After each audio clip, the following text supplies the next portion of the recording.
We know in Shapell's that to acquire something, you need a system. A lot of the way the yeshiva works is that we have a system. Osmosis,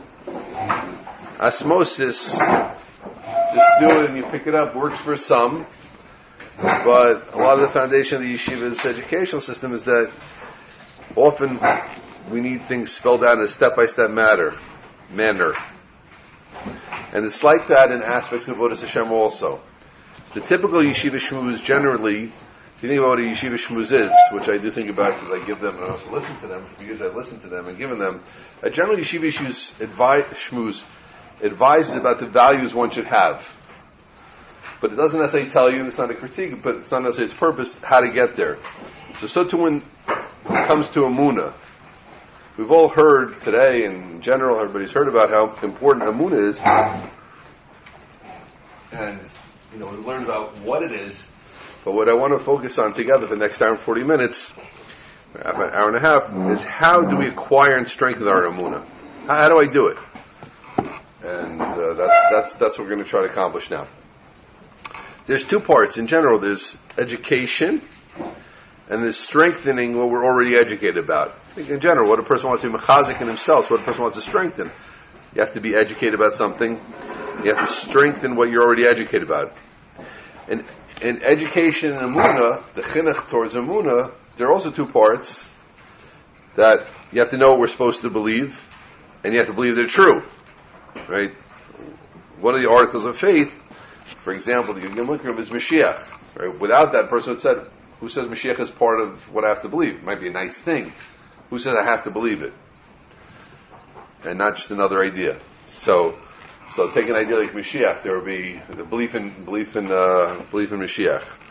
First off, we have to be educated to know that it's an article of faith, and then we have to believe it, and then you have to strengthen your belief in it, because things don't just. It's not like a binary question. I got it, believe, done. Not the way things work. Okay, that's chizik. So now we're going to try to give practical guidance in these different areas. And start, here's very important, fellas. Start some of the practices which I hope will continue your whole lives.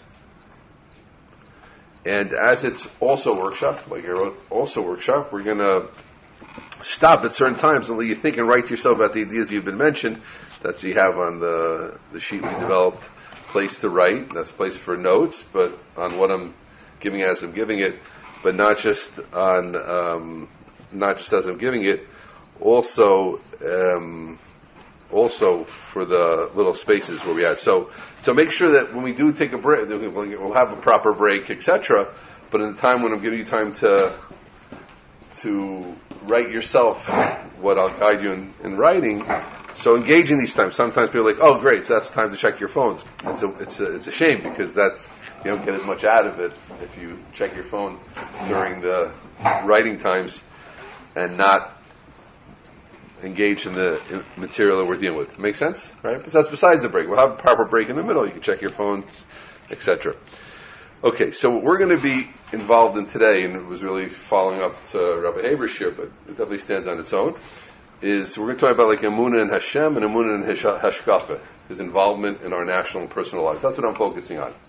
Not necessarily Emuna and the rabbis, Emuna and Har Sinai. What we're talking about acquiring Emuna in those areas, like Emuna Sabore, belief in Hashem, and Emuna and Hashkafa is involvement in us nationally and personally. Now, of course, each of the 13 Ikrim, of the Rabbeim, something we go work on, and other ideas like Emuna Sachamim. But and some of what we're talking about, you can apply to those ideas also. But that's our basis, which is really the very basic. Okay, good.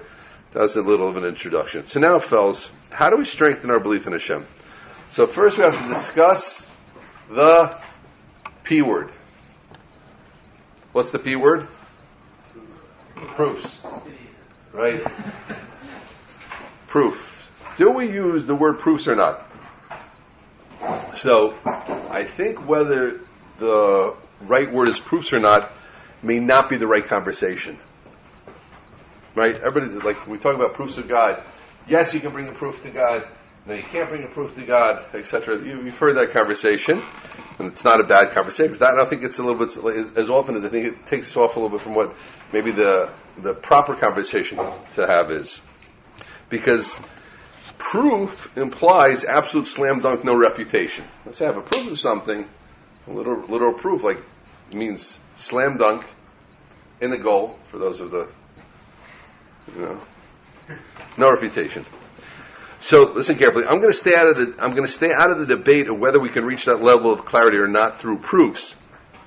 But I think it's obvious, and now you see what I mean by that's not the right word, that we can certainly greatly strengthen our faith in Hashem by focusing on certain data. You know the difference? Right? When I say I have a proof, I think we should have shawarma tonight. I'll prove it to you. Yeah? I think we shouldn't have I think we shouldn't have sushi tomorrow night, and I'm going to prove it to you, right? So I can't bring a slam dunk proof to you, but I could help you in that belief. Which thank God I already got through. So right? So the difference is important. Proof implies slam dunk 100%. Something else called strengthening, not an emotional, intellectually strengthening, even if it's not 100% slam dunk. Very important. In Eshet Torah, where I used to be for many years, and I wasn't so much involved in this, but during a certain period in Eshet Torah, I was very involved in this. It's a short period, but it was a nice period. I learned things I didn't learn in my Beis Medrash life, and dealt with different types of people and ideas. We used to speak about certainty you need to make a decision in your life. It's not about being 100%, it's about being certain enough. We used to discuss in the Discovery seminars, but just as a case point, a scenario of bombing a nuclear reactor, whether it's worth the risk, right? Is it worth it for us to bomb this nuclear reactor? So you can't be 100%. But a good general or head of state is looking to get to the point where it's a wise choice to go forward. Does that make sense? Right? No one can be 100% about, if bombing Iran now is me'achuz, no chance we'll get hit or anything like that. What you're looking for, what that general is looking for, is it's a wise choice going forward. Getting married. That's something else, right? You date, you evaluate, you discuss. But you can't be sure this is the right one because there are a lot of factors you never know. So what are you looking for? I'm looking for enough information that I can go forward. And every date can chip away at the foundation of being enough or not enough. And that's how people break up if they're using their brains or don't break up. More personally, let's take an example today. You gentlemen coming to yeshiva, you didn't know exactly what it would be. Right? You didn't say, I am 100% certain that this will be X. Couldn't be. You had a certain picture, you gathered information, read the website, etc. And now you say, oh, it's worth it. The point is, we all intuitively live, here's the end point. We all intuitively live life with the understanding that we don't need to be 100% to go forward. Take that line in, gentlemen.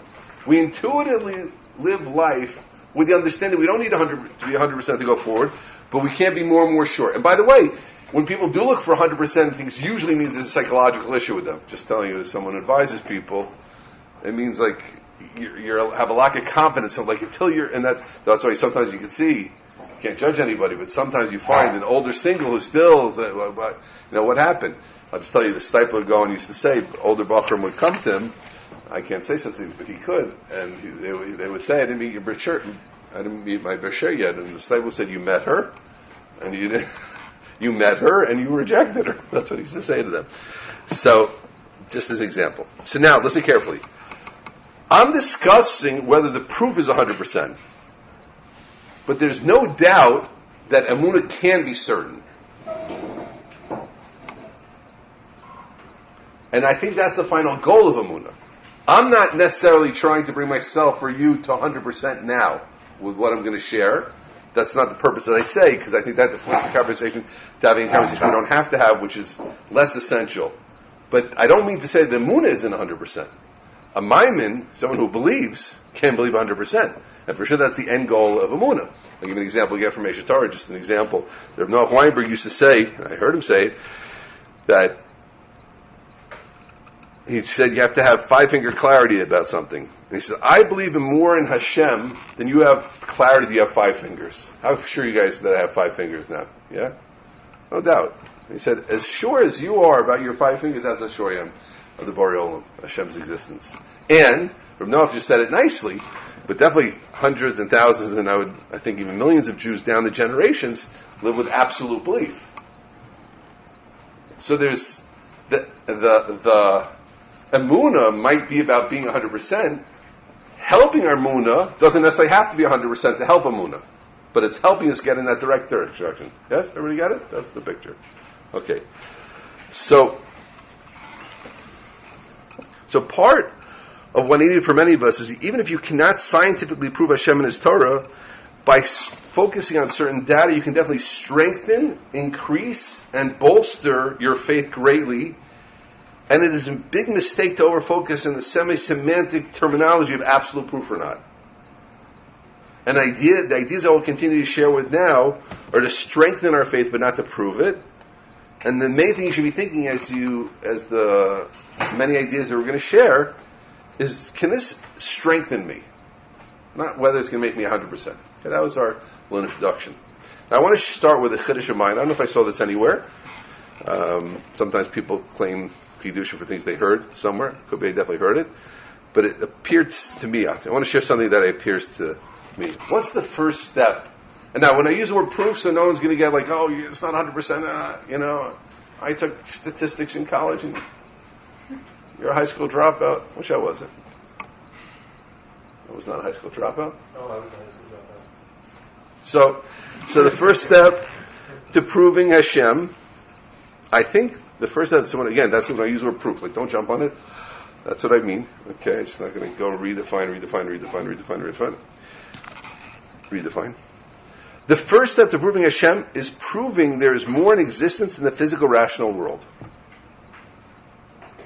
In a purist secular view of things, there's no ruchnius, there's no spirituality, and nothing spiritual, i.e., there's nothing that is scientifically unexplainable. That's what it means to live a world without ruchnius. Right? I'm not saying you should live in that world, I'm not saying you shouldn't live in the world. That's what it means, that world. If we all are a very big coincidence, with enough chemicals coming together at the right time and place, and amino acids and etc., evolving according to the laws of evolution, understand that position means there is no soul, no angels, no nothing we can't put on a scale. That's what it means, right? Yes? That's a purely secular. We're not talking about, I know a secular person has more Emuna than you, Rabbi. We're not talking about secular people. We're talking about the secular outlook, secular viewpoint, right? This is also what the Ramban writes about the Greeks, that they could not, he wasn't fond of this, but he said they couldn't measure it doesn't exist. If I can't scientifically prove it doesn't exist, right? So there are things that we can put on a scale, things we can't. Everybody agree with that? That in a godless, secular, non-spiritual world, everything can be evaluated and understood by, you might have some questions on how, but you might not know how to evaluate all the time, but you're living in a world which has no spirituality. Now, if that's true, here's my chiddush. That's just the fact, what I said up to now. What that means to me is the second I find something that's truly unexplainable according to the laws of science, etc., Einsteinian and Newtonian, etc., and all the great scientists, that proves that viewpoint is wrong. Because if science can't explain it, and yet it does exist, that means there's something more to the world. There's something else. Now, once there is something unexplainable out there, it's not a big step to call it God. It doesn't mean you have to call it God, but there's epis, like you say in Yiddish, right? Let's say someone says, I saw a soul. Right? Well, where did it come from? Who made it? Who made that thing? Who made that non-physical thing? There's another realm to all reality. It's called something spiritual. Now, you could call it something else, but you're not really gaining that too much by doing that. Right? I don't believe in God, but I believe in a force which guides all things. Okay, you want to call it that? I don't believe in God, but I believe in like a great light. It's just like a great light. Okay, so I'm not coming to prove between that and that. Now, if we accept these two steps, we can strengthen our Emuna in Hashem by many things we see and can hear about. I'll give you an example that gives me chizuk. Something you can see yourselves. And there's a video of a chayal, lo aleinu, that got killed. I believe he was killed on Lag Bomer. But it's something that's easily check-outable. But you can see the whole video. This whole thing is on video. The father of the chayal appears on. It's not AI. It's pre-AI. He appeared on national TV. They have a clip of him, and he recounts this story. He says, "I went to Reb Chaim Kanievsky. That was one of the great Gedolim, and Reb Chaim Kanievsky stroked my cheek." Which he usually didn't do. He wasn't very demonstrative in that way. Rabbi Kanievsky, there aren't so many stories like that I know of.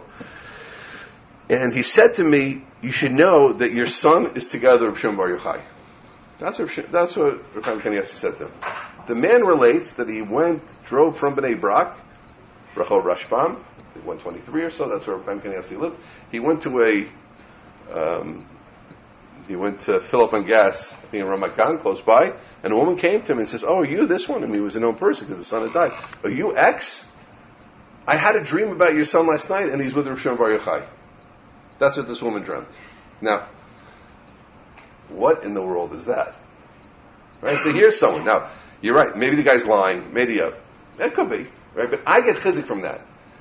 I get chizuk from that because that shows me that the world isn't just the purely scientific world that they're saying it is, because there's something which is not explainable. How does a 90-year-old rabbi, 80-year-old rabbi have a sense about this person that this guy's son, dead, is with a Tana who passed away 1,600, 1,700 years ago, and then a woman says she had a dream about such a thing? It's unexplainable. It's unexplainable. Now you could just go and say it's this random and that. I'm not trying. That's why I don't want to get into the word proof. You're saying like, well, maybe. There's a line I didn't put in my notes, but it's an important line, so I want to say it now. What's the idea called Emuna Pshuta? I probably should have had it in my notes, but what's the idea of Emuna Pshuta? There's an expression Emuna Pshuta, Pashut, right? We don't learn it, we don't want to just be Pashut, right?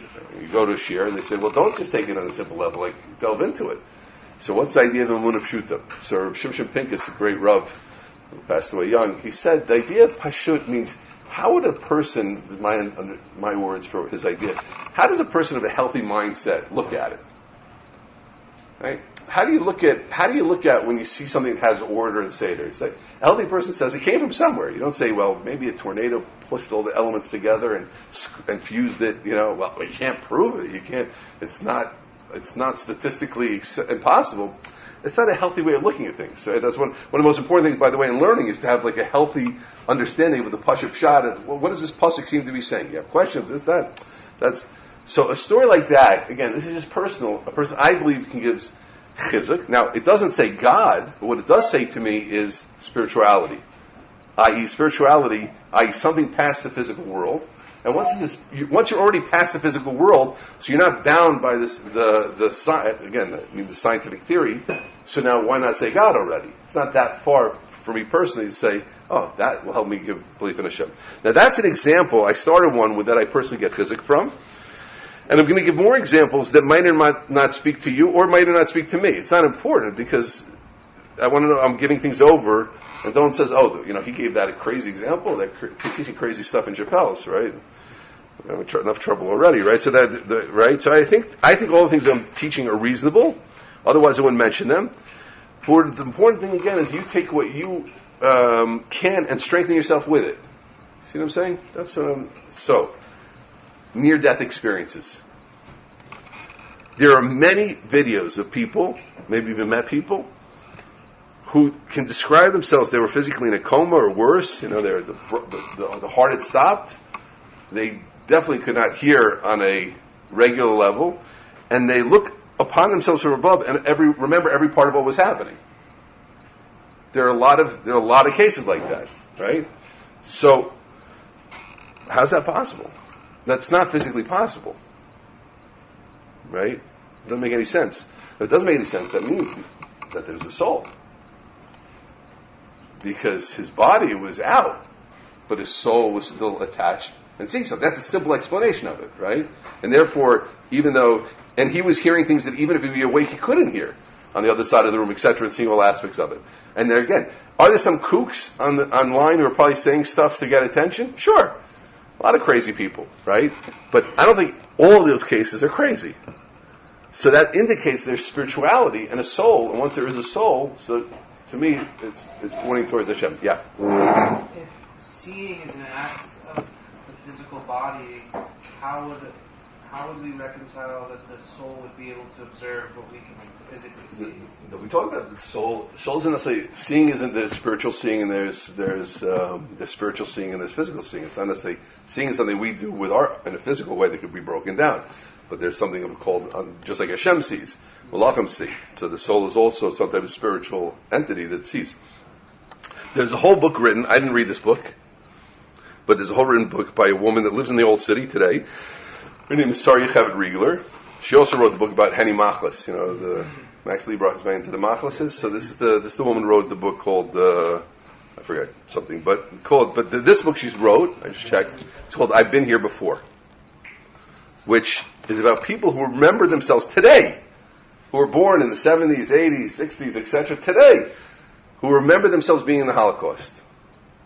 So she wrote a whole book about it. Now, she's a nice woman, I know her, I know her husband. Her husband is a musician, and she's, someone mentioned him recently. Oh, Rabbi Rowe mentioned him. The quartet that Rabbi Rowe mentioned at the Super Shabbos. Remember, Rabbi Rowe, that was her husband. Leib Riegler. Yeah, Leib Riegler was the mention that Rabbi Rowe mentioned all the time. This woman lives in the old city, and she wrote a whole book and spoke to these people. In fact, there's a Talmud in this yeshiva who says when he was in Poland he had such an experience. So, again, that's something you can get chizik from.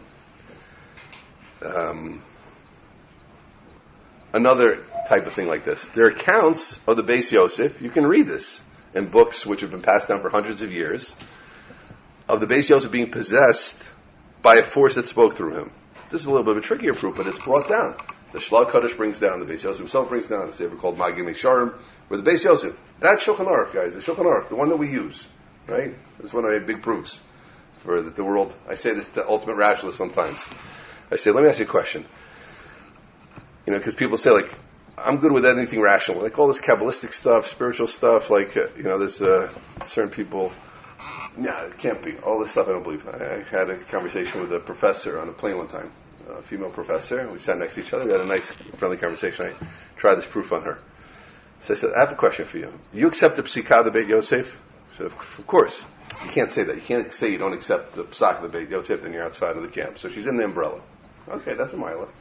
So he said, let me ask you a question. Beit Yosef, there's a whole book of Beit Yosef called the Magim Yisharm, which are discussions that he had with this spiritual force. And not only that, if you read it, I didn't read the whole book, but the Shlav brings down that the spiritual force spoke through him one time. They were talking, there's a famous case with Shavuos, and suddenly he was lit up and he started saying things. The Shekhinah's in the ground, and when you stay up Shavuos night, it starts talking about it's no, it's a spiritual force. It's written. So it's like this. Here's the possibilities as I see it logically. Either he's crazy, hallucinating, he's lying, or it happened. That's how I understand it. Crazy, lying, that means I'm crazy, right? I see the screen, right? That means I'm a nutcase, right? They're nutcases, guys. I've seen them. It's scary to see them sometimes, right? There are nutcases. God bless them. But, nutcases are, there are people who really lose their minds. So he either lost his mind, or he was lying, or it happened. Now, if you accept his psikah, if he's lying or hallucinating, I would not accept him as a posek. Right? Say, I went to ask a shaila to somebody, and in the middle he started having, I remember this guy in H told me one time, he was staying with the Kabbalist. I was like, oh yeah, really? What's he like? He said, well, he wears white on Shabbos. I'm down, okay. What else? He's very, very angry. He just gets angry a little bit. It's a true story. Oh, okay, you're a Kabbalist. You're angry, the angry Kabbalist. The angry white robe Kabbalist. Like, so guys, that story, which is part of the Masoros of Yiddishkeit, you can read it. And there are many stories like that. Just giving one dramatic one, you can find it. What does that say? That there was a spirit which possessed this person. I think that gives chizuk. Okay. We're going to talk about this, just to give another type of simple idea, which we're going to go into more when we get to the Hashgacha section. But if you see it in an event which seems to make no sense, like the continuation of the Jewish people, it's an unlogical, doesn't work with the laws of demographics. So what does that event say? There must be some spiritual force which is guiding things. Okay, that's even more direct. These are random examples, but there are many, many ideas out there. I just wanted to introduce you to the way of thinking that I personally get chizuk from, and I think you can get chizuk from also. Not necessarily absolute proof, but no, there is spirituality. There is a soul. There is something beyond. There must be a Hashem also. There's less spooky ideas. I'll tell you one which I believe in also, like consciousness or values. Why do we feel conscious? Why do we have values inside of them? I don't mean when they come to yeshiva and the rabbi tells you should believe this. Why does humanity have conscience? Why do you have values? Why does someone throw himself on top of a grenade to save other people? I think Roy Klein's a famous chayal. We have non-Jews also in World War II, Vietnam, Afghanistan, I'm sure, on the other side also. Why would someone throw himself on a grenade to save another human being? Or other human beings? It's not a good way to survive. That's not a good way to do survival of the fittest. Why would many, I want to say most, I want to say almost all, but we can definitely agree on many. Why would many human beings not kill 10 innocent children to keep themselves alive? Everybody in this room is sure, but I think average non-Jew, someone would say, look, here's the deal. You kill these 10 kids, innocent, nothing wrong with them. I'm a serial killer. I like to see children's blood. You kill those 10 kids, I'll kill them. I think most people would die. Why? So I want to tell you, I'm not an expert in evolution, and it's debunking or that, but I've read in secular books by people who are absolutely not religious that say that evolution can't explain that. Okay, again, I'm not a Bucky. You could tell me no, there'll be some theory. In the simple of evolution, i.e., extreme evolution, that there's nothing to anything, just chemicals coming together, etc. Why did you develop that sense? The whole idea is survival of the fittest, going forward, mutating to the best possibilities, etc. Why do we have this sense of consciousness? I read that. The examples are mine, but the concept that evolution doesn't go down with that, I read in a purely secular book by someone I don't think is a believer. Happens to be Jewish, but not a believer. So, here's the next step, fellas. Make your own list of things like this. Write it down. Now I want to get practical. Okay, so until now I spoke about faith. Now I want to get practical. Like I said, this is also workshops. Now we get to the workshop part. Make your own list of things like this. Write it down in great detail so you can speak about intelligently. Just like I gave you examples that I see and that are at least reasonable enough for me to share publicly on tape. And think about it at regular intervals, and that will strengthen your Emuna. Right? Because what comes in? Oh, maybe there isn't a God, or maybe, right? The maybes come into us, the doubts come to us. Okay. You get a bulwark against those doubts. You have to fortify yourself. You have to become basking in the faith. By thinking about things like that strengthens your Emuna. No. Someone would say to me, there's no spirituality in the world. So I would immediately say, I disagree with you because X, Y, Z, right? So, and the more detailed you are, the more real it becomes for you. It's not just like a story. That's why I think it's good to know. Unfortunately, sometimes I forget exact details of stories. But that's why it's good to check out the facts of the story, the details. So that's why I very much like the example I started with, the one, because here it's a person who spoke, and he's on tape, and you can see it. It's not like three hands, fifth hands in some book. The fellow, you can see it. And there are many stories you can see it. Okay? So again, what we're looking for, friends, is not necessarily 100% slam dunk, but something which strongly indicates to you that there's more out there. And now, friends, we get to a 5-minute, not break, 5-minute part for you to engage.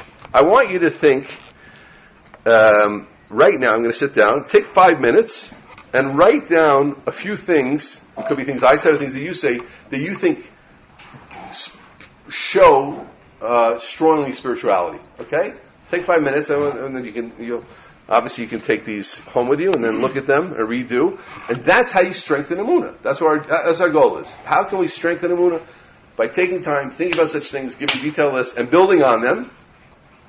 Put on your computer eventually, I would suggest. But okay, some people still like good old pad and paper. So we're going to take 5 minutes now, and then I'll get up again.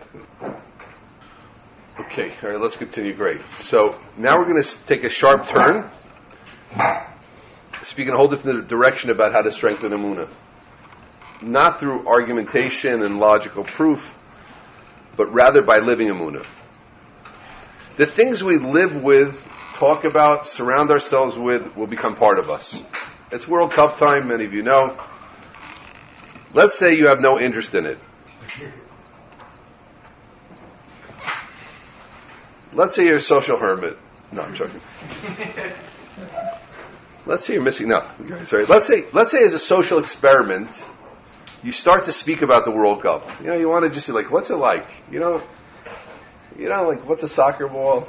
Someone said to Rabbeim Kanievsky, they play soccer on Shabbos. He said, "What's this? What is this?" He says, you have to kick the ball and it goes into the net. Can you play it on Shabbos? He says, just put it in the net before Shabbos. So, all right. So, but you do a social experiment to yourself. And you say, I'm going to start speaking about the World Cup. I'm going to go to a few games. I'm going to surround myself with people who love the World Cup. Eventually, it's likely you're going to start to like it a little bit. Yeah? That's how we are. One of the most famous yisodas to Sefer HaChinuch is Adam Nifal Lefi Pulosa. One of the most famous ones is an Adam Nifal Lefi Pulosa. A person is moved according to his actions. If you want to be more merciful, and he explains that as the shorish of many mitzvahs. The reason for many mitzvahs is we get involved in the right thing. We start talking about Yetzias Mitzrayim and etc. So, if you want to be merciful, inside start acting with mercy, and eventually it affects you. Fake it till you make it, in a certain way. So, in a similar way with Emuna, if you speak about Emuna, and you surround yourself with people engaged with Emuna, you'll start to be more of a mammon. That's a way of acquiring Emuna. Very important. The idea of speaking with Emuna is seen in words from Hallel. Hamanti ki adaber ani aniti mod. Hamanti ki adaber. So many bring down the idea, Hamanti ki adaber. I believe because I speak. Hamanti ki adaber. That's the first thing listed there. Hamanti ki adaber. Speak about Emuna.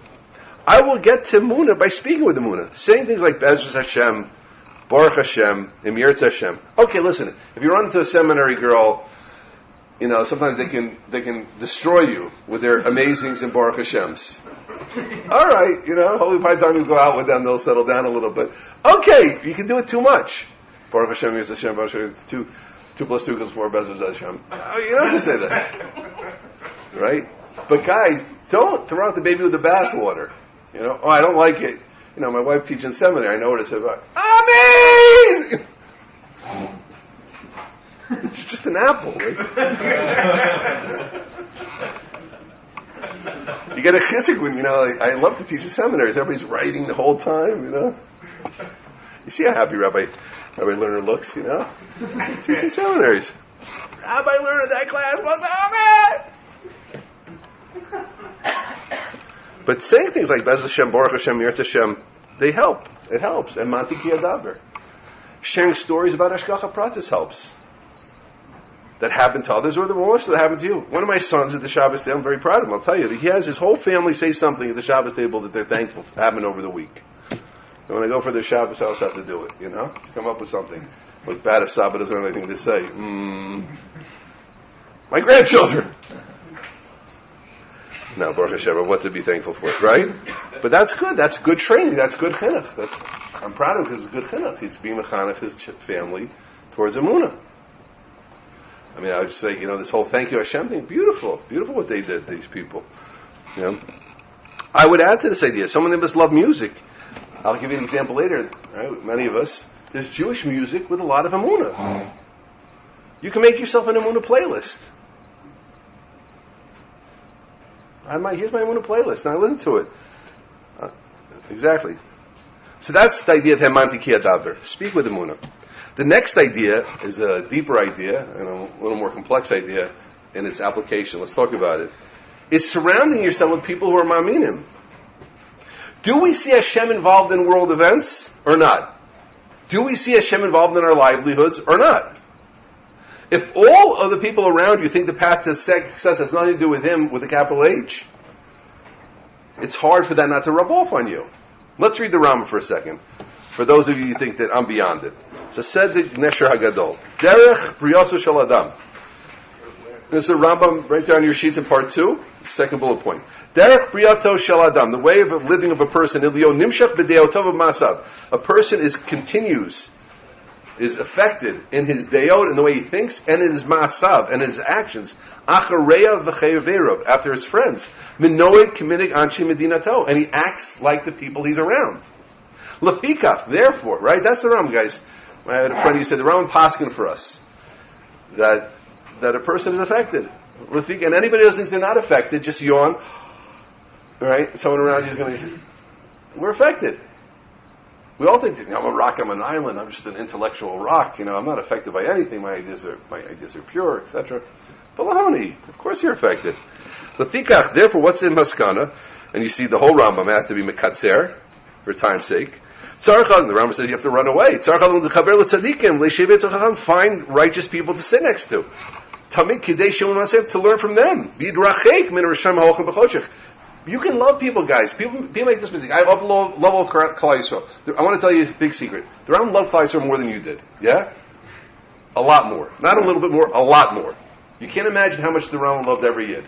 And he said, if you hang around with wicked people, whoever they are, we define it. Wicked doesn't mean, whatever, but it means people who are not tzaddikim chachama, people who don't have the right system, as is shayach, obviously family considerations, etc. We're not calling anybody anything. I'm just saying, read the Rambam. That's what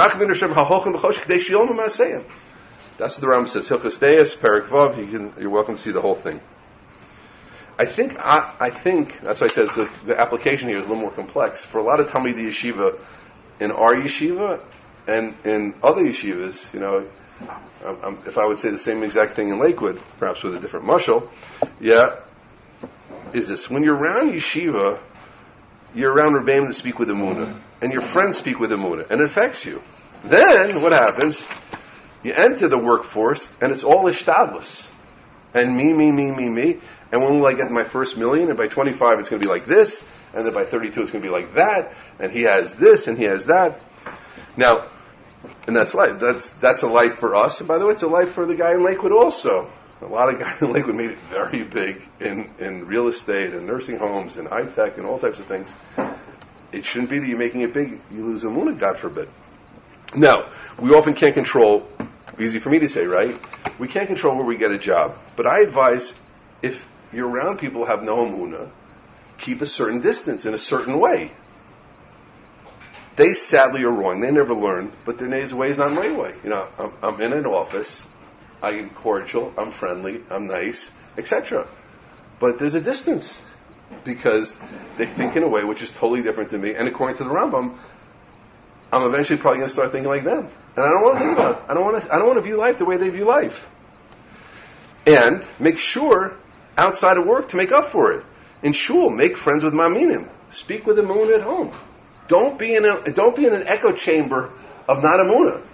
If you are in an echo chamber of not Emuna, it will hurt your Emuna. And if you're in an echo chamber of Emuna, it will strengthen your Emuna. Again, our point is we're Orthodox Jews who want to strengthen Emuna, right? That's our starting point.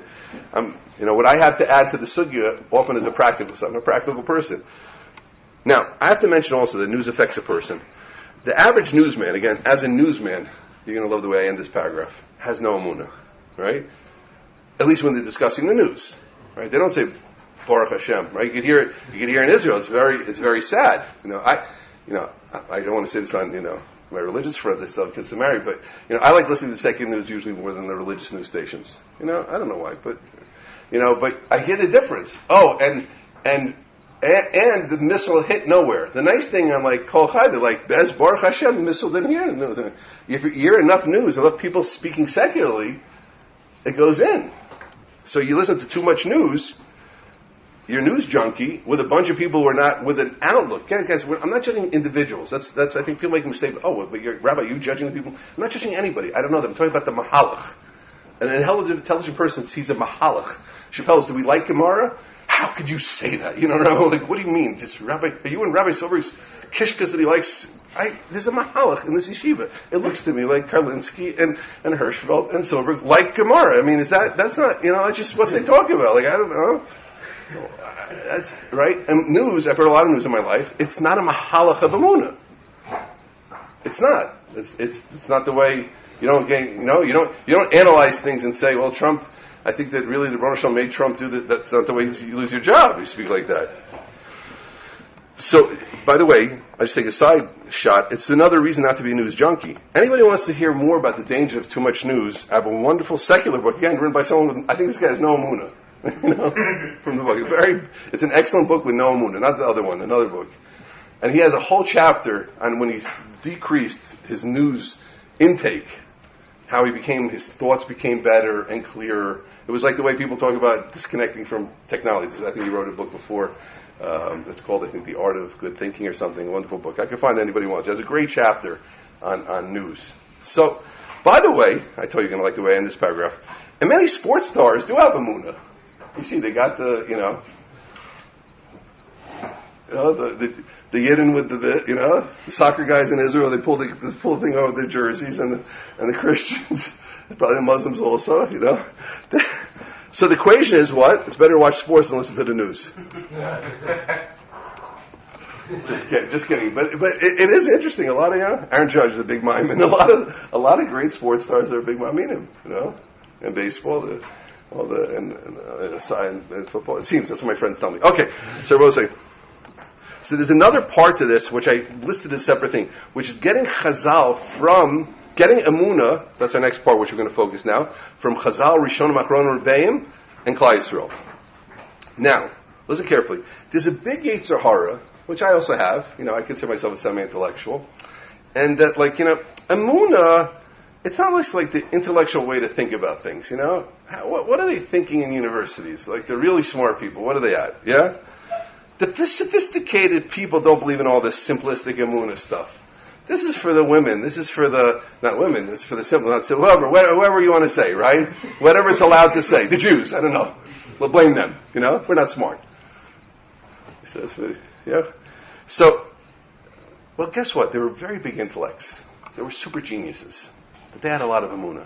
Yeah? They're super geniuses that had a lot of Emuna. And guys, you can pick that up. It's the exact opposite. When you spend time with Chazal, and I don't just mean where they discussed Emuna. I mean just by the like what we call Sichas Chulin, Talmidei Chachamim, just by the way they talk, you see that they're dripping with faith. Even Gemaras which don't discuss it, you see that Chazal, I point out sometimes in my share, look at the Emuna Chazal had. I want to give a few examples of this type. Listen to this. The Gemara Pesachim says, let's go through it together quickly, because again, but it's just, this is what came to my hand as I spent time on this year, but there if I would sit down, I could come up with tens and tons of examples. Tens, not hundreds of examples in Shas, Poskim, etc. A person doesn't have to put his hand into a hole because of danger, right? When you do B'dikas Chametz. Good? So the Gemara says, what danger? The first Pshat of the Gemara is worried about scorpions. Okay? So that means that there's some level of scorpions, we don't mean the group, yeah? There's some level of scorpions around, and it says you don't have to put your hand in the hole because of the scorpion. Yes? Now this is Gemara Pesachim, guys. It's not like Kabbalah, it's not mysticism, this is halacha. Says the Gemara, V'hamar, look at this, you see the bolded words. V'hamar Abelazar, shluchei mitzvah, ein nizokin. What are you worried about the scorpion? You're doing a mitzvah. A shliach mitzvah is not damaged. Guys, that is not a rational statement. What do you mean a shliach mitzvah is not? I know that. What do you mean a shliach mitzvah is in nizok? Listen to what the Gemara says. Don't worry about the scorpion because you're doing a mitzvah. And the Gemara says, no, maybe you're going to lose a needle and you look for your needle. You're looking for your needle, then you don't have the spiritual power of the mitzvah protecting you. Right? That's why. But here again, I don't want to get everybody losing in the cheshbon. Simple calculation. Gemara says you don't put your hand in the hole to look because of the scorpion. The Gemara says Why? You're doing bedikas chametz, which is a mitzvah, right? And if you're doing a mitzvah, you don't have to worry about the scorpion. Guys, it doesn't mean die on the hill. It means you won't be, Mr. Scorpion won't hit you because you're doing one of God's commandments. That means God will protect you. No, but maybe you're going to look for your own needle and you have a cheshbon. Yeah? Now, I'd love to go through that whole Gemara, but then the Gemara says, but who says two kavanas are a problem? If you're looking for the needle and doing the mitzvah will still protect you. Yeah? Okay. But guys, now, this is the Gemara Pesachim. You learned Daf Yomi for half a year or so, you get to it. That gives Emuna. Wow. I mean, they really believe this stuff. Whoever asked that, Rabbi Loza, really believed that. The Gemara, this guy's the same proofs that you do. No, the Gemara can't mean this, it means this. They work with Emuna. Let's see another Gemara, which many of you know. Beitza Tapasan. Kol Mizonos of Shaladim. Guys, the Gemara that was learned in the Yeshiva not long ago. Kol Mizonos of Shaladim. K'tsuv Rosh Hashanah ad Yom Kippurim. The amount of money that a person will get is set from Rosh Hashanah until Yom Kippur. Who made that up? Living Emuna? Some simplistic person? Our rabbis made that up. But when it comes to Shabbos and Yom Tov and sending your kids you need an extra tutor for your kids, don't worry about it. Don't worry about it. It's on God's cheshbon. Anybody? Yeah. You need extra money. It might be a boundary. But when it comes to Shabbos, you don't have to worry about it. Yeah. Well, I was going to say, it's one thing to have these opinions appear in Chazal and have the Gemara. It's another thing to say that we are meant to paskin. We do paskin these things. We do. I mean, look them up. Of course we're paskin that. What does it mean paskin? If there isn't a steer to something Chazal say, that's the opinion of Judaism. The Mishnah there is talking about Shulchan Mitzvah, and that's how we determine what the Mishnah is.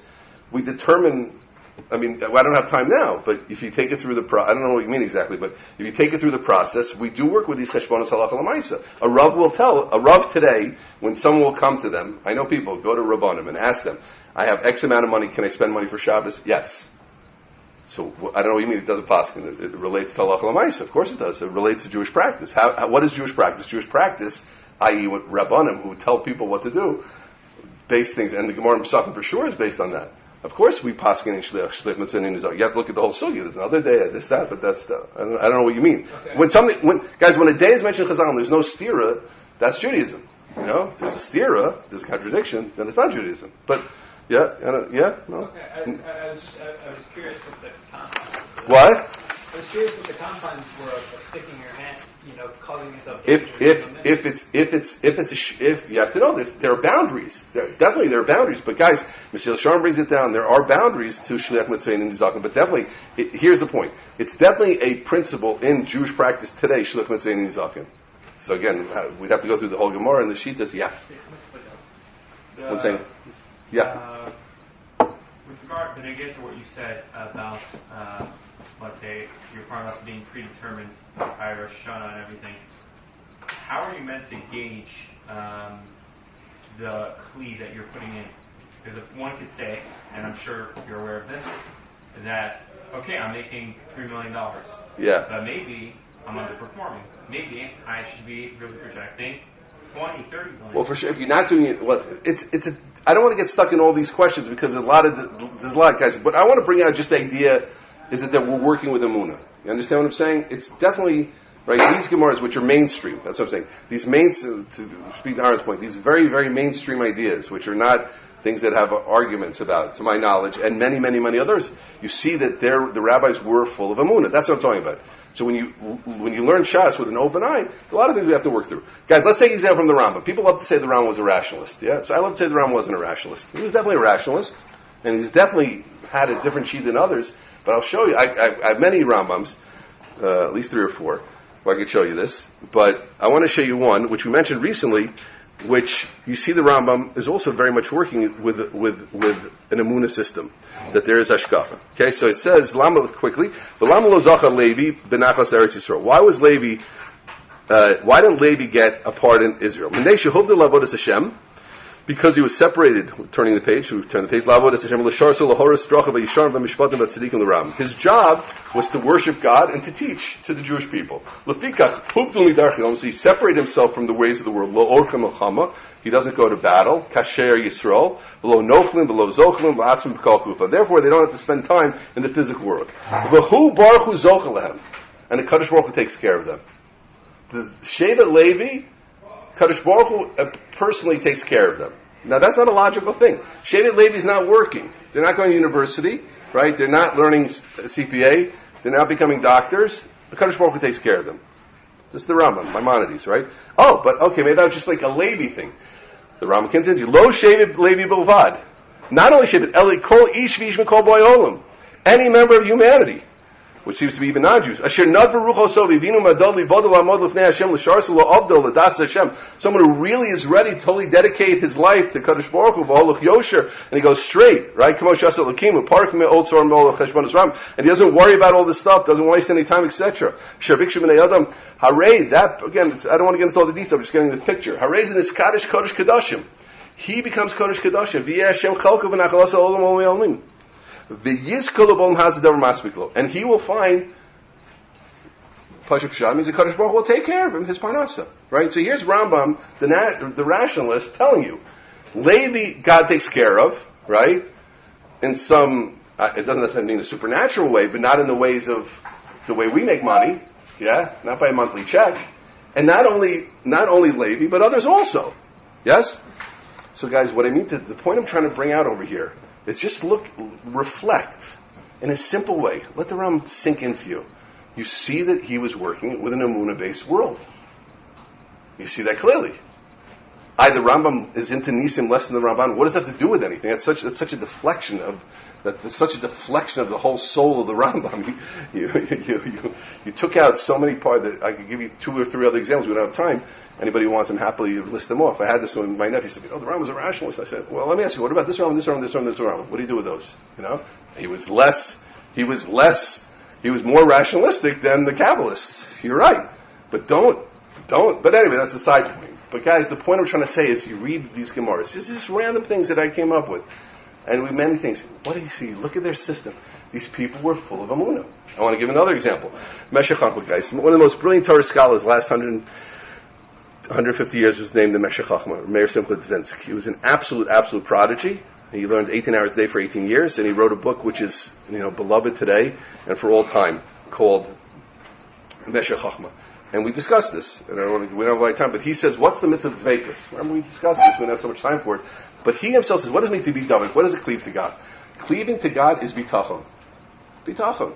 Let's see a little bit of what he says. The Inyan, let's read that. Ki bitachon musari, there's a bitachon musari, which I think means a bitachon which is born of natural responsibility and being a good person. Ki bitachon am b'melech, ki hu yidag l'machzorim. The way that people approach a king, right? The natural sense is the king is going to take care of the nation.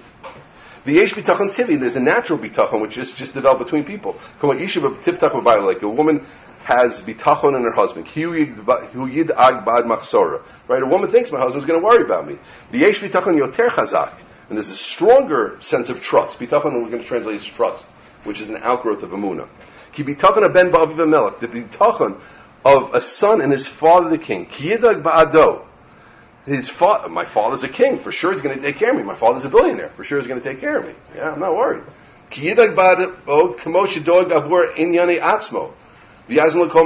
Of course, my father the king, my father the billionaire is going to take care of me just like he cares of itself. And he can do all these.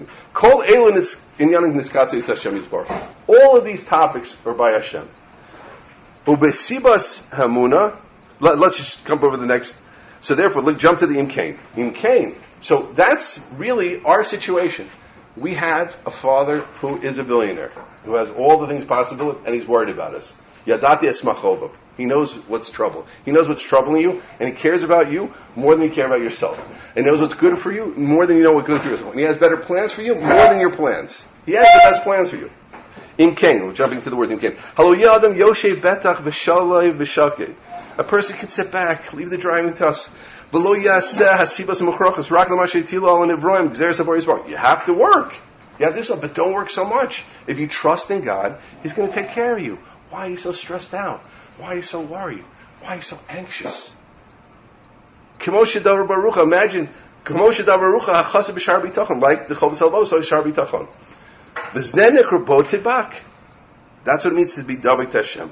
That's what it means to be connected to Him. Shekem chitzar adam shu davik lashkach alyona. When a person feels like I'm connected to a higher bitachon, a higher hashkacha, umargish Hashem yisbarach, and the Kadosh Baruch Hu feels me more. Marshi yizadmatz. I know Hashem cares about me more than I care about myself. And I know He wants what's good for me more than I want for myself. Guys, we all want good things for ourselves. We all want to be successful. I definitely want to be successful. More than I want myself to be successful, He wants me to be successful. Yeah? More than I want to be matzliach, He wants me to be matzliach. Az on the botech v'nach v'ein adoig mumal inyan. I'm not so worried. It's going to work out. Ki mayoil yocholta neged yichol sabor hadavik yimo margish b'adari kiviyachol. What do I have to work so hard for? He's going to take care of me. B'zenik redveikus. That's dveikus. Yeah? Kamo Shamar, just skip ahead. Rabbi Machom the Rosh B'Avotech B'Shem Yisoved. It says many. It's interesting. Both halves of this pasuk are known, but people don't really get together. There's a known pasuk. Rabbi Machom the Rasha. There are many difficulties for a Rasha. Yeah, wicked people have a lot of trouble. Can't put their head on the pillow at night. V'Avotech B'Shem Chesed Yisoved. But the one who trusts Hashem has Chesed all around him. You know what it's saying? The Chazal say, even a Rasha can have bitachon. That's the idea. I feel Rosh Hashem Chesed Ovenu. So guys, this is a brilliant person. I mean, his brilliance, I can't even, Baruch Hashem, I was Zocha many years ago to adopt the Meshech Chochmah. He knew Kol Torah Kula, like we spoke about 5-finger clarity. He had 5-finger clarity in everything. In the whole thing. In Kabbalah, in Rambam, in Mor Nevuchim. It was all one by him. Everything was by him. Look how he talks. He was a Jew, and he lived. You know what I mean? And he was speaking to us. And he was a lot smarter than all the professors. And he was a lot smarter than all the Apikorsim. And he was a lot smarter than all of us together. And look at how he speaks about Hashem.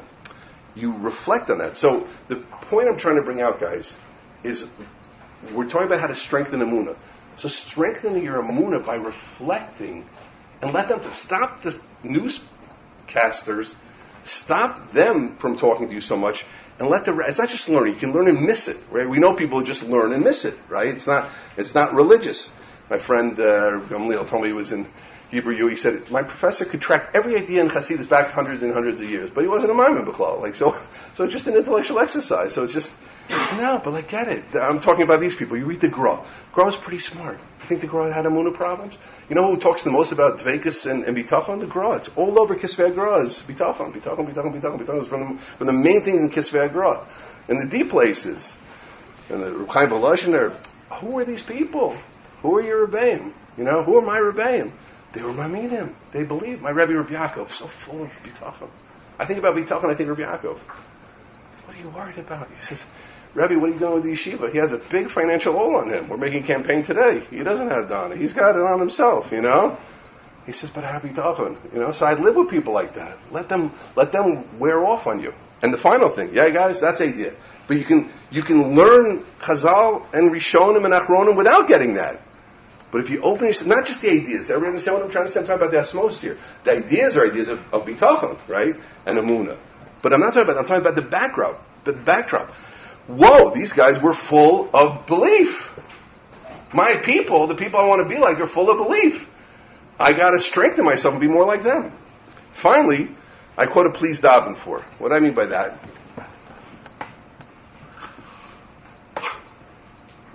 Everybody see what it says please daven for? So maybe it means a list of cholim on the lines. What do I mean?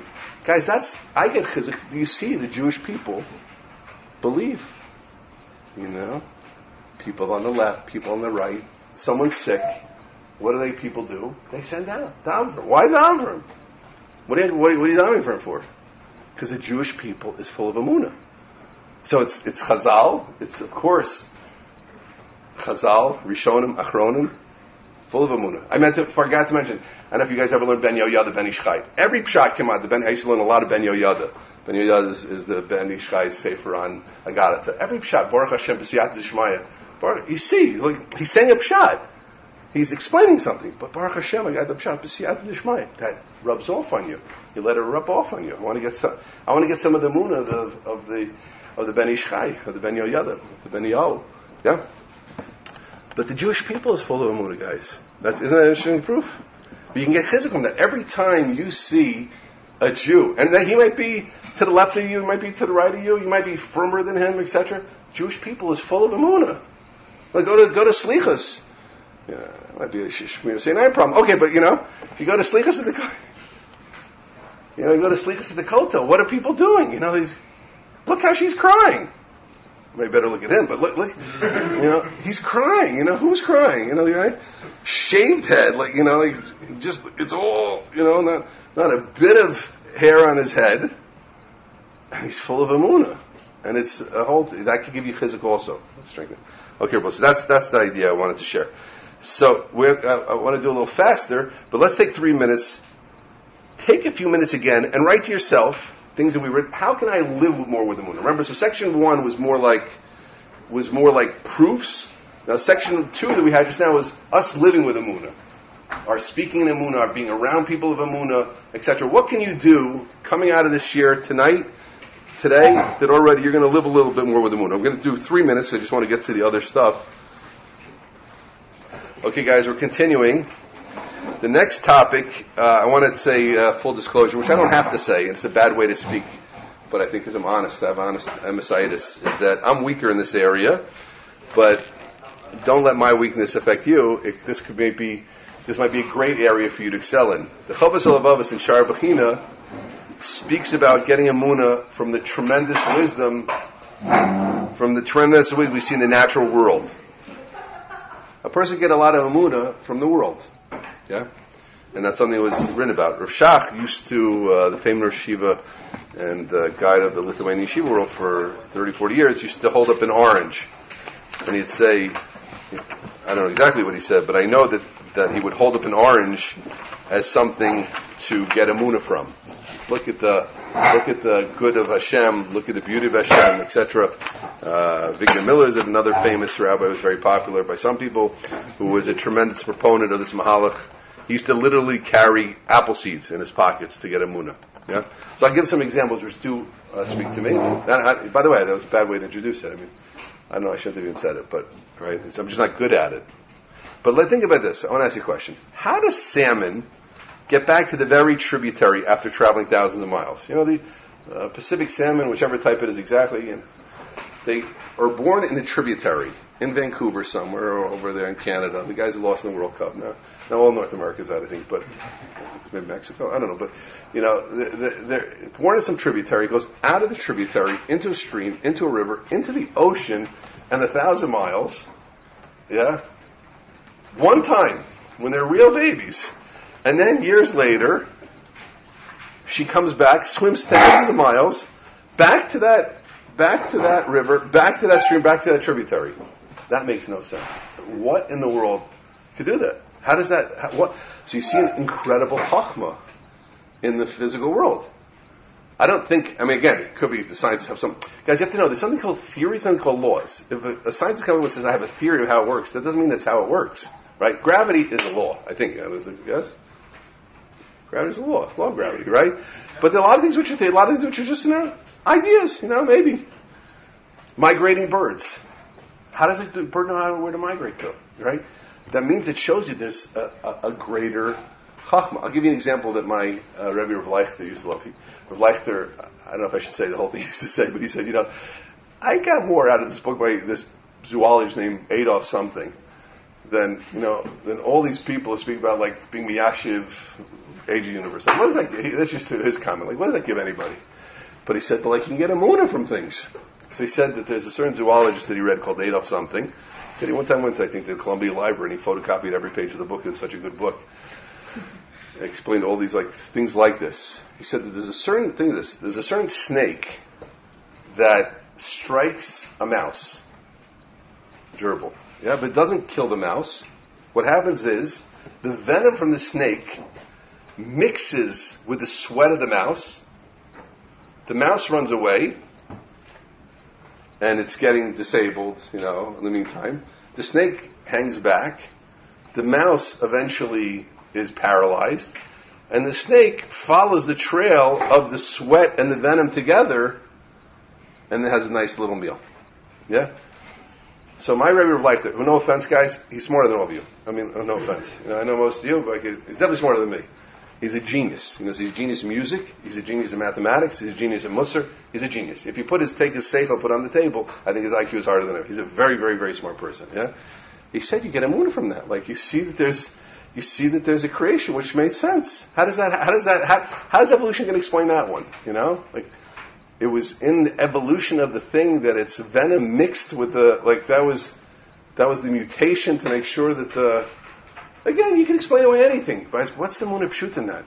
Hakadosh Baruch Hu created this mouse and this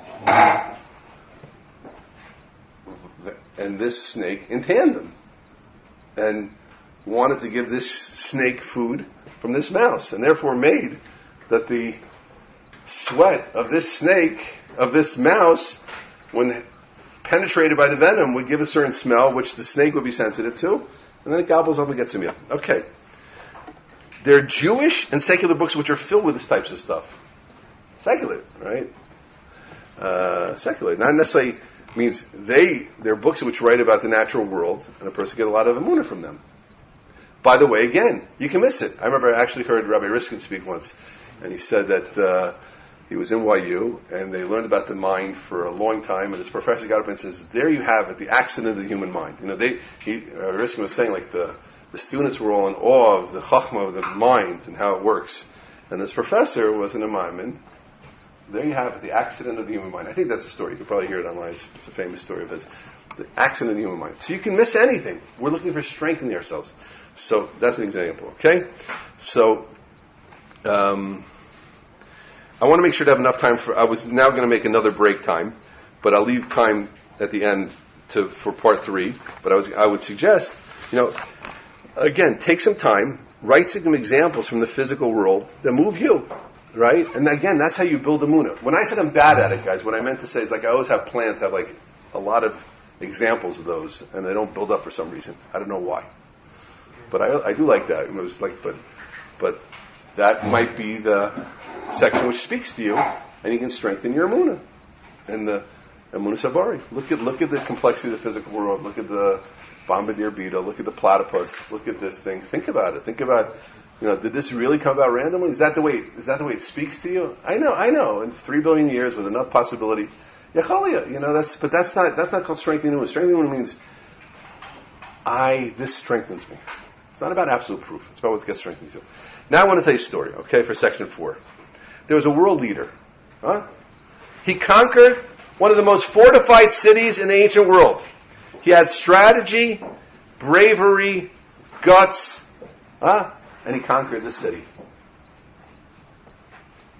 What does he think about himself after that? And what do the people think about him after the victory? Friends? What do they see? What do the newspapers say? What? Strength, power, strategy, all that. Yeah? Yeah, Femod. Right? That's definitely what I would think it was me. Right? Well, I forgot what this... like in World War II, the conqueror of, I remember from that, and I know World War II better than ancient history, the German one who eventually became in charge of Paris. He conquered the Crimean Vladivostok or something, I forgot which one. But, it was called like the Iron of, right? This powerful leader was the one. Okay, good. So, the city is Cheshbon. It was so fortified. Read together with me Rashi. That's why I wanted to spend time, make sure we get through this well. Ilu hayasa Cheshbon mlea yitushim. Cheshbon, the city, was a city called Cheshbon. It was full of mosquitoes. Yeah, and I don't like mosquitoes either, guys, but it's not hard to beat up mosquitoes. Yeah, if the city was full of mosquitoes, you couldn't control it. It was so fortified, even if all that was in there were insects, you wouldn't be able to do it. V'imaya sichon b'kvar chalash. And if Sichon would have been in a weak place, now, all the more so with Sichon and Cheshbon. Okay, so there's someone named Sichon, who we talk about a lot. Yes? Sichon, the 2 kings that Moshe took out, Og and Sichon. Sichon was one of them. Sichon was the great conqueror of Cheshbon. Okay? 2 things you got to write. I put it in black, so in bold. There's Sichon and Cheshbon. Cool? Now, the pasuk says like this. Bayikach Yisrael, this is the Parshas Chukas, which you read.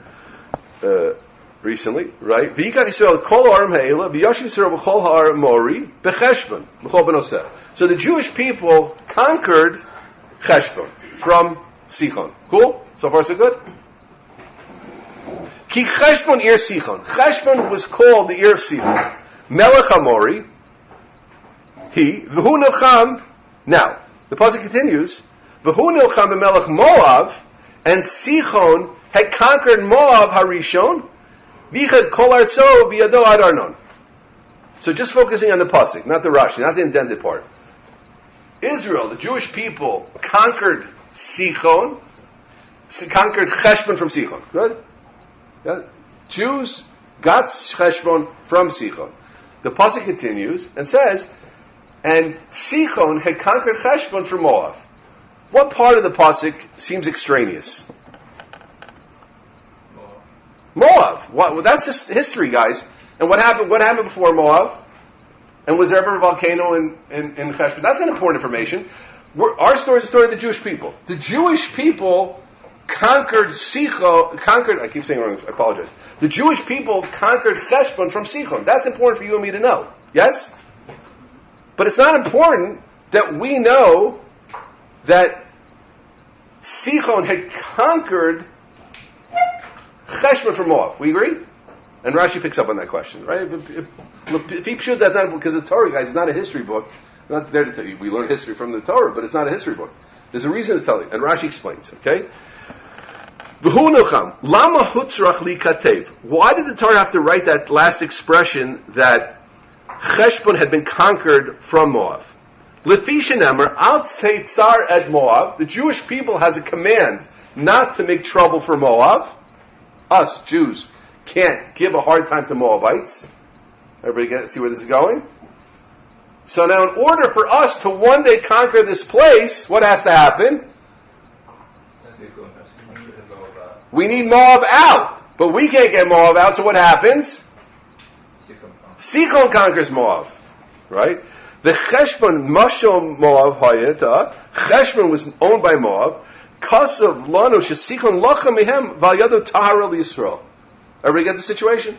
So the pasuk is telling us, according to Rashi, it's pretty pashup shot. Might be another pshut. There might be other pshatim, but Rashi's also a good Jew, right? And it sounds like a pretty pashup shot because again, we agree, guys. Everybody agreed together. That's why I wanted to spend enough time so we could see the source and the story. Well, and bring out some principles here.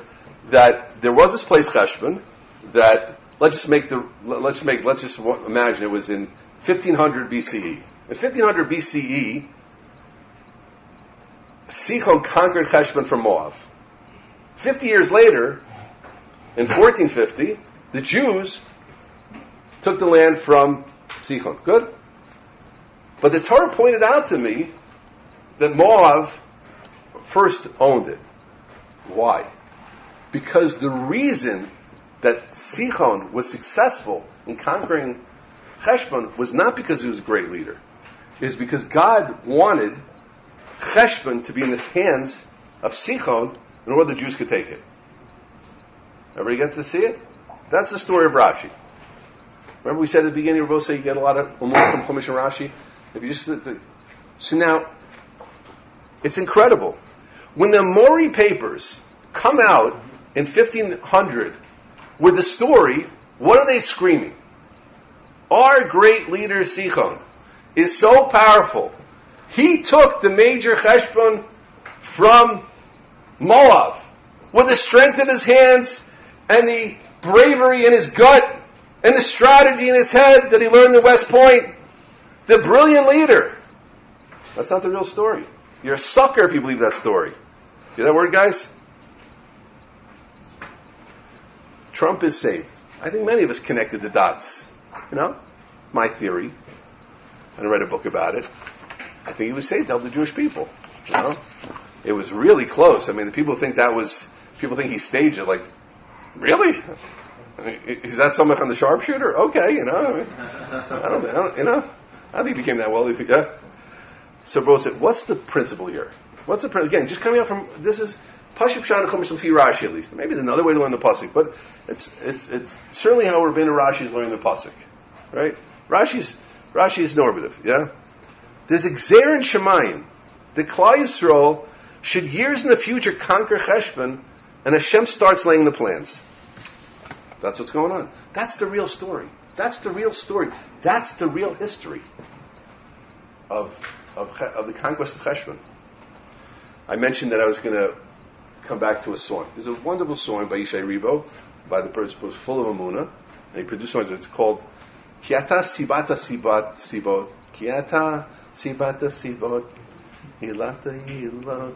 Narati Hilo. Yeah? That's a good one to put on your Emuna playlist. Don't, he sings it better than I do. I know it's hard for you guys to accept, but I've learned to accept it. Yeah? Ata Sibata Sibot. Hilata Lilot. You're the reason behind the reasons. You're the Ilah is like another reason. It basically means the same thing. There are things that are happening right here below, but they're happening because of Gzerim and Shemaim. I'll call it Gzerim. Everything's Gzeris, right? So guys, let's think about what this means. Seeing life without Emuna is superficial. It's only the cover story. You're missing what's really going on. Nebuch on you. It's a nebuch to someone who doesn't see deeper into the world. It's like being so professional in learning. And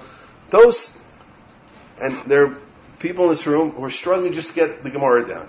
But ask the guys who are more developed in yeshiva, in the Talmudic way, what's it like to learn Rashi?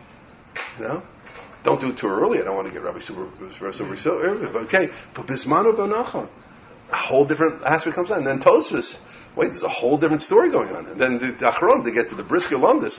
Whoa, that's really what's going on? But it's a shame when you can't see more of the story than the depth that's there. Jews after the Holocaust reach fabulous wealth. We take over Eretz Yisrael. Of course, we're smart, right? We have such political savvy, high tech, guys. Our high tech didn't make us so wealthy in the Pale of Settlement. Yeah, we weren't so wealthy back then. Yeah, I consider myself involved in the Kibbutz movement, and there are definitely pioneers who made it happen. Weinberg and others, etc., for sure. Shapell's had its role. But it's obvious to me there was Gzerim and Shemayim, that there was a wave of tshuva, which was coming into the world, that he was causing. Noah would be the first person to say it. I never heard him say those words, but he always used to speak like that. Noah was full of Emuna. You think it's me? I'm just, yeah. You may get very wealthy one day, and you will think it's because how smart you are. Yeah? It's not the truth. There's Gzerim and Shemayim to make you wealthy. And the Kadosh Baruch Hu is setting things up in a certain way in order to make you wealthy. I want to go back to the Cheshbon story for a second. See, he should have realized something. This the great Maral Diskin, who was also a Rabosai. He was lots more than Rav Leichter also. Yeah? Maral Diskin was so smart that they say he could look at a tree, turn away, and count the leaves of the tree. Think about that. That's what was said about the Maral Diskin. You look at a tree, turn away. 2,679. That's what they say he could do. He was a Eloi Shabi Eluyim, a prodigy of prodigies. Yeah? Something incredible. But he said like this. Sichel made a mistake. Sichel should not have gone against the Jewish people at this point, guys. What happened just not so long before? We had God on our side. Kriyas Yamsuf, Danone covered, Moshe, right? The Jewish people was formidable power. Huh? Why are they taking on Klal? Why is Sichel taking on Klal Yisrael? So I want to figure out why. Why would Sichel think he could beat the Jewish people just based on what we were saying today? Because he took Cheshbon. Very good, Raval. He took Cheshbon. He said, look, I took Cheshbon. If I could take Cheshbon, I could take Klal Yisrael. Dude, you don't get it. You took Cheshbon in order for the Jewish people to take it from you. Fool! He was setting himself up. He tripped over his own wealth. That's what happens. We take HaKadosh Baruch Hu out of the picture of our lives, and we think it's us, and then we end up making mistakes. I'm so smart. Yeah? I want to tell you, I think it's just that I read Mr. HP. They were very nivistic guys. They used to like to, drive around their ranch in Texas and fix the rails and stuff. That was like the fixed fences. They said, we were so brilliant, we were so smart. They said about themselves, we were on the tip of the rocket. It was good timing. Everybody knows, there's theories about it. Bill Gates, it was good timing. They were smart guys, and the timing was right, and therefore they became these fabulously wealthy people. They were, right? It's not hard to, you think, it was just because Bill Gates is so smart. he was so smart. He was more into computers at that point in time. Right when computers started to jump, there are a lot of smart people who don't get that much wealth. There's a pasuk. Did I bring the pasuk or Rosai? Oh, I forgot to bring the pasuk. But the pasuk says in Koheles that not to the fast is the race, and not to the chacham is the bread. And some say it's the opposite. Because they're chachamim, they don't get the bread. Right? Same situation. And they're people. I put on my status recently, one of the wealthiest families in Canada, in America. What's the name? The one who has in charge of American Dream? What, Germazian? They said, Mr. Germazian, what's the secret to your wealth? This guy is a big billionaire, right? I mean, American Dream, I don't know if it's making money or not, but just to put out American money, put about American Dream. He said, Hashem, Hashem, Hashem. No, but what is it? Hashem, Hashem, Hashem. That's what he said. Now, imagine the guy doesn't see Kadosh Baruch Hu with it. Mr. Germazian is going to keep a certain level of humility because he really thinks that Hashem is involved. So I better watch how I act. I better stay with the Shulchan Aruch. I want to keep the Siyata D'Shmaya. But if it's all me, I don't need Siyata D'Shmaya. Then you make the same mistake. Make the same mistake that Sichon made. He dapka, as Rafal said, Sichon. That's the Maral Diskin's Knech. Again, guys, what came out from Pashup Shine and Rashi? What do we see with Pashup Shine and Rashi? He missed the story, right? Yeah, that's Pashup Shine and Rashi. He missed the story. You think you're so smart? The Mori papers got it all wrong. The Kadosh Baruch Hu wanted you to do it in order to be Matara for Yisrael. That's why you won in 1500 BCE. Because what's going to happen in 1450 BCE? Right, we're going that way. That's the whole reason you won the war. It was all a setup. But you made a mistake, and you convince yourself how brilliant you are, and then you made the mistake of your life by going against the Jewish people. Hu nilcham melech Moav. That's Pasuk Chav Gimel, guys. Lo nasan Sichon es Yisrael avor begvulo. Yes, of Sichon es Akol Moav Yatzel L'Krad Yisrael Hamidbara v'Yavo Yatzav Yilachem Yisrael. And that's when he was his full was. Sir Bosai. This is the idea of that the Kadosh Baruch Hu's Gzeres are running the world, and his. We have to go a little quick. Time is short, but I want to highlight one thing, which is really the existence of the Jewish people. It's something where I think, again, in terms of what I get Emuna from this, because a little bit I learned the laws of demographics. In general, this is how demographics go. You either get bigger like the Chinese, or you cease to exist like the Romans. You don't stumble along at 12 to 18 million. It doesn't make sense. Either you get really big, and that keeps you, or you die, right? Jewish people, if you look at our graph, it's 12 million people, 18 million people, 12 million people, 18 million, 11 million people, etc. That's how we go, right? That doesn't make sense. That's not the way it's supposed to work. Yeah? Not only that, look at this. The Gemara says, Hakel Gadol Gibor Vanora. It's a shocking Gemara. I'll tell you outside, and then we'll do that part. Amarayim, it says that people stopped saying these words. Kel Gadol Nora. Where's God Nora? People being up to Jewish people. The base of Mikdash is destroyed. God's not great. God's not Nora anymore, right? Look at the last lines. Amr Adarabah Ze Gvura also. His Gvura is Shekovish Yisro. Shenos and Erech Hafayim L'Shem. The Elohim Norosav, and this is the Noros of Hashem. Shemali Moro. If it wouldn't be that He was so awesome, Shal Kadosh Baruch Hu. Heich Uma Achas Yichol Kayim Ben Umas. How does one nation exist? How did one nation exist all these years? One Jewish people. How does that happen? Doesn't make any sense. Yeah. Now what do you mean? We're in Israel today and we're strong. We got a good army, guys. We didn't have a good army for years and years and years. And don't have to. We saw on October 7th. I hope everybody got a little humility from that. The big wall. I spoke to a cousin recently who was involved. Not involved, but he was around. No, the whole country believes something, and the whole wall goes down in a second. Lo Chas Hashem should never happen again, right? But you can't be too confident in things. Who knows? But the Jewish people still exist. That's the Noros of Hashem. The Yavit said, that was a great scholar 300 years ago, 250, Yaakov Emden. He said that the greatest thing to bolster your Emuna in is the fact that the Jewish people still exist. This Gemara. The fact that we're still here, that could give tremendous Emuna. But you have to think about it. Of course I exist because I exist. Well, think about it. You don't have to exist. Where are the Romans? Where are the Greeks? They exist mixed up, but to exist as a nation. Guys, you know that no nation ever was kicked out of its land and came back. And we did it twice. You understand that? That does not make any sense. So those are two things you can think about, that the either a graph goes like this or like that. To stumble along like this doesn't make sense. And that with all the dispersion and getting kicked out of the land and coming back doesn't exist, and we did it twice. No nation did it once, we did it twice. Okay.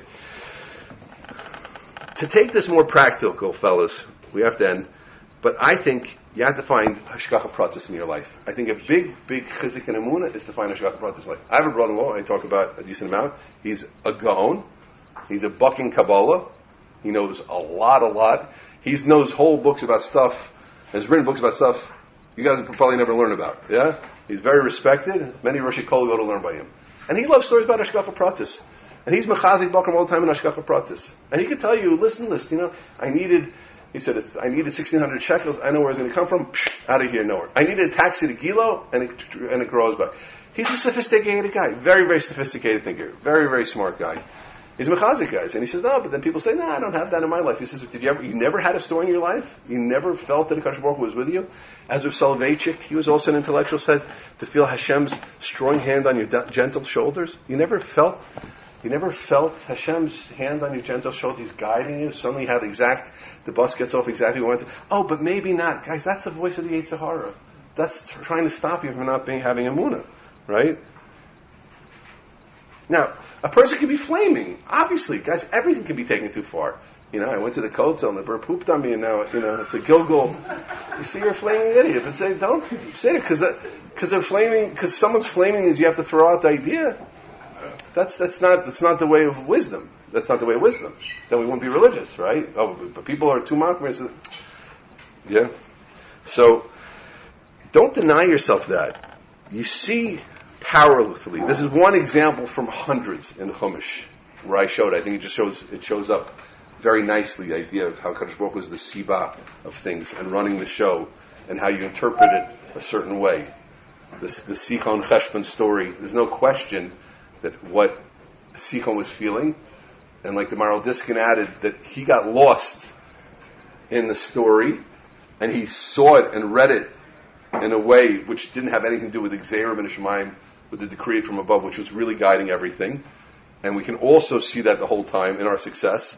But if you open your up, we don't always know everything. Obviously, you don't know everything. But they're, like was said a lot of times on Shabbos, Dvarim Gdolim Einu B'Mikra, like the Maral said. The big things that a person sees, you can obviously, if you're looking for and you're feeling it, you can feel Kadosh Baruch Hu's guiding hand in the big history of us as a nation, definitely, and in your personal lives. And it's a great thing to feel that.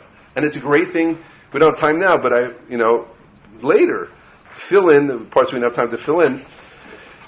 Fill in where you get chizik from the Bria. Where do you get chizik from Hashgacha Pratis? If the Hashgacha Pratis story happens to you, and it's something, write it down for yourself. Or if it happens to your friend, write it down and then reread it. And those are things that strengthen your Emuna. So both sides, Baruch Hashem, we're finished. Unfortunately, we could talk a lot more. We got to want to talk about. The idea, I think, is not proofs. Proofs is a nice word. It's a nice thing to think about.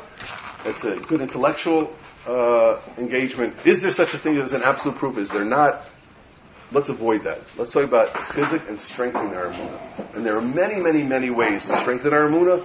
We touched on 4, right? The very idea that there's spirituality in the world. What was number 2, guys?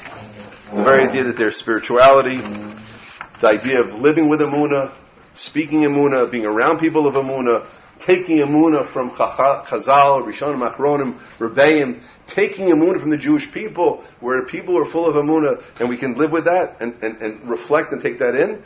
We can take Emuna from the Bria, a lot, from the existence. And finally, we can take Emuna, of course, from Hashgacha Pratis, and we can feel Kadosh Baruch Hu in our lives. So it should be Zochah, that there should be a beginning, that we keep going ourselves. We should feel a lot of success in Emuna in the campaign. Happy to hear questions over dinner or anything else. Have a good shawarma.